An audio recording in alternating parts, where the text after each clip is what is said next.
Hello friends, welcome to pocket crypto Telugu channel.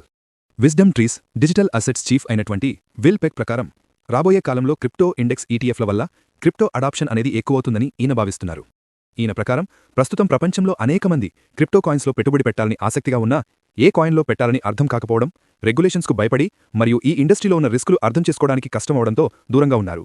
దీనికి పరిష్కారం crypto index ఈటీఎఫ్లు అవుతాయని ఈయన విశ్వసిస్తున్నారు.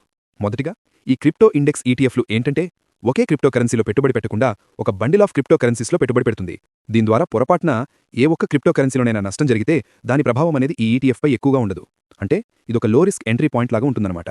అంతేకాకుండా ఇవి నేరుగా గవర్నమెంట్ నుంచి అప్రూవల్ పొందిన ఫండ్స్ కాబట్టి రెగ్యులేటరీ ఇష్యూస్ ఉండవు మరియు బ్రోకరేజ్ అకౌంట్ల ద్వారా ట్రేడ్ చేస్తాం కాబట్టి హ్యాకింగ్ లేదా వ్యాలెట్ యాక్సెస్ను కోల్పోవడం వంటి రిస్కులు కూడా తక్కువగా ఉండడం మరియు ఇటీవల యుఎస్ SEC కూడా క్రిప్టో ఈటీఎఫ్ల అప్రూవల్స్ విషయంలో జాప్యం చేయకుండా ఫాస్టర్ లిస్టింగ్స్ని చేస్తోంది. మరియు దీని ద్వారా రాబోయే రోజుల్లో మరిన్ని ఈటీఎఫ్లు మార్కెట్లో అందుబాటులో ఉంటాయి. మరియు మరొక విషయం ఏంటంటే వీటిలో ఇన్వెస్ట్మెంట్ చేయాలంటే సెంట్రలైజ్డ్ క్రిప్టో ఎక్స్చేంజెస్పై ఆధారపడకుండా నేరుగా ట్రెడిషనల్ బ్రోకరేజ్ అకౌంట్స్ ద్వారా ఇన్వెస్ట్మెంట్ చేయొచ్చు. సో క్రిప్టో వ్యాలెట్లు, ప్రైవేట్ కీస్ వంటి అడ్వాన్స్డ్ విషయాలు తెలుసుకోవాల్సిన అవసరం ఉండదు. ఈ ఈటీఎఫ్లను ఎక్స్పర్ట్ ఫండ్ మేనేజర్స్ ఆర్గనైజ్ చేస్తారు కాబట్టి ఇన్వెస్టర్స్ తరచూ మార్కెట్ను ట్రాక్ చేయవలసిన అవసరం ఉండదు. అలాగే కొత్త ఇన్వెస్టర్స్ మార్కెట్ను లోతుగా విశ్లేషించకుండానే క్రిప్టో మార్కెట్లో పాల్గొనవచ్చు. అలాగే సాధారణ ఇన్వెస్టర్సే కాకుండా పెద్ద మొత్తంలో పెట్టుబడులు పెట్టే ఇన్స్టిట్యూషనల్ ఇన్వెస్టర్స్ మరియు ఫండ్ హౌస్లు కూడా ఈ ఇండెక్స్ ఈటీఎఫ్లలో ఎక్కువగా ఇన్వెస్ట్ చేస్తున్నారు. దీనికి ముఖ్య కారణం ఇవి ట్రెడిషనల్ ఇన్వెస్ట్మెంట్ విధానాలకు అంటే వారి స్టైల్ ఆఫ్ ఇన్వెస్ట్మెంట్కు దగ్గరగా ఉండడమే కారణం.